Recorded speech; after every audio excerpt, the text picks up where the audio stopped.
Good morning, Trap Talk listeners. Zach Nannini here. Some more thoughts from the road. It's a little gloomy out today, rainy, but we're making it through. It's a good day. Thanks for tuning in. Today I want to talk a little bit about squatting. So I've had some listeners ask, when do you squad? Do you pre-squad? Do you not pre-squad? What's the best way to do it? I think it really depends how the gun club runs their program. If you've got a gun club like Stockdale's Gun Club and they do a rolling start where they're constantly going into the next event, you definitely don't want to get early on the second or the third event if you're late. So, be mindful of how they run the shoot, because the last thing you want to do is get done with an event and then be late to the next event.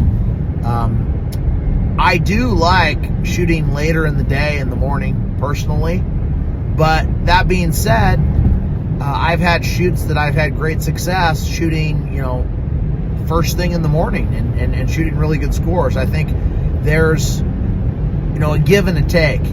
If you're shooting later, you do have the better light, potentially.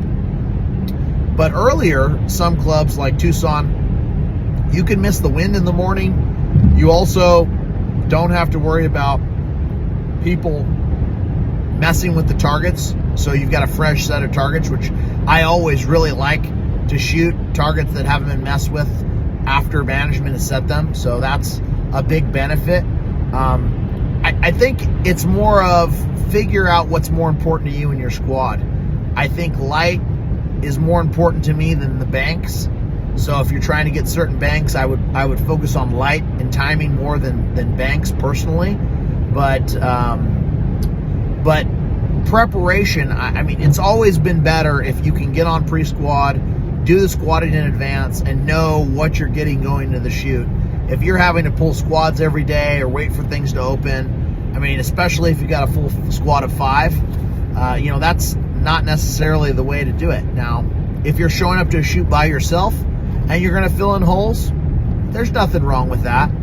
But sometimes I like the peace of mind of knowing, okay, this is my squad number, this is what time I'm approximately shooting, and it just takes one thing off your plate. So I think being prepared is always a good thing to do when you're going to a trap shoot, knowing that light has a critical factor in your shooting ability. So, if they are running 300 target days, I would say there is value to getting on the early side in that last event for sure, if you can get it. But don't let it discourage you if you can't. It's not the end of the world. We've shot late, we've shot early, we've shot middle. But I think the preference is, I think the best shooting hours of the day are probably from 11 o'clock to 2 or 3 o'clock in the day when the sun is at the highest point. That's where you get the best light. So use that accordingly, because usually you can't get 2 events in that light, just how it works out. But I hope that helps, and I hope you're having a great day. Thanks for tuning in.